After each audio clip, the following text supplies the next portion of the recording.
And yes, ladies and gentlemen, I raise a glass to you and yours on this day where we celebrate our new, reigning, defending, undisputed When's World Prediction Champion on his way to Damascus, blinded by the light, the one, the only, Damascian Lycan. Welcome to the show, sir, and new champion. Cheers to you. Hell yeah. And I'm on my way to having just as many nicknames as Ric Flair at this point. My names are getting longer and longer. It's like, damn. Your epitaph, they're going to have to pay for an extra gravestone at the end of your days. But also, I'd be remiss if I didn't mention the scriptless Vincent Kennedy Bucci. Yeah, and I was gonna have a whole new one written today too. I was excited. I had it all figured out, I had it all texted, and then some shit went down. Yeah, and the stuff that went down about a week ago. We are recording this before SmackDown, after Backlash. So if we mention something that doesn't make sense because of what happens tonight, send all your hate mail to Vinny's house this time. He loves it. So with that said, let's get to it. Backlash last weekend in St. Louis. We're going to get rolling. All three of us picked John Cena, and all three of us were correct. It wasn't a bad match, though. I enjoyed it. I mean, we all kind of knew what was going to happen, but your thoughts quickly as we surmise this match and move forward to all the other matches on Backlash.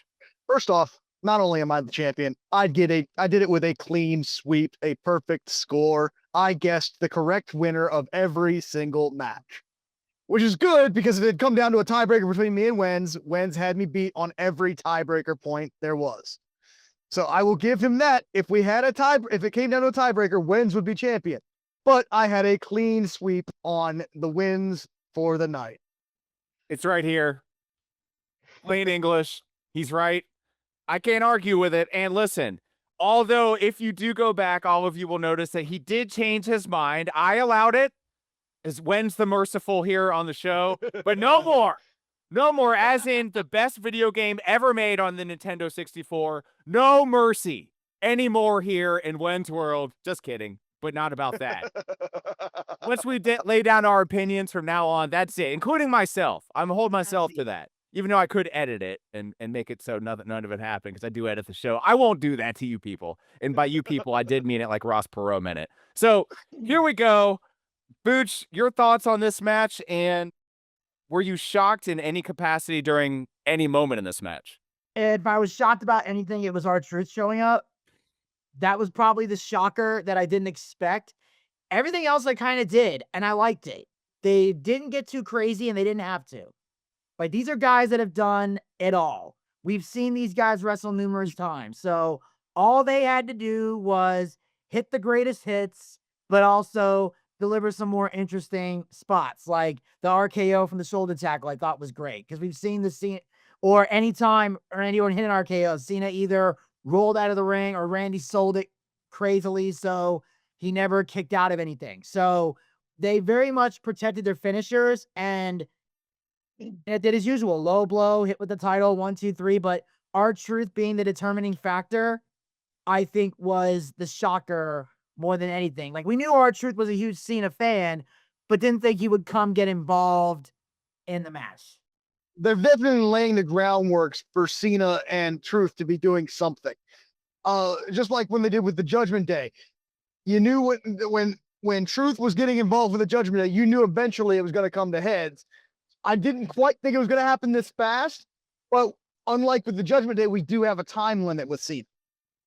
We know it's going to end at the end of the year, so I think they're trying to knock it out of the way quickly. And the rumor is we're going to have R-Truth versus Cena at main event. I mean, how cool would it be to see R-Truth as champion? I mean, it's not going to happen. It would be a novelty, wouldn't it? It would be awesome. And like the last time R-Truth was a world champion was in the NWA. Wow, how many years ago was that? It was the early 2000s. It was when TNA and the NWA were working together. So they were defending NWA titles there. And then eventually, once they kind of split up, TNA started making their own championships after that. But yeah, I bet. technically, R-Truth is a former NWA World Heavyweight Champion. Wow. What, 20 years ago about? Yeah. Something like that, yeah. I mean, everybody knows that R-Truth is older than Cena. That's been the running joke when he says he's his childhood hero.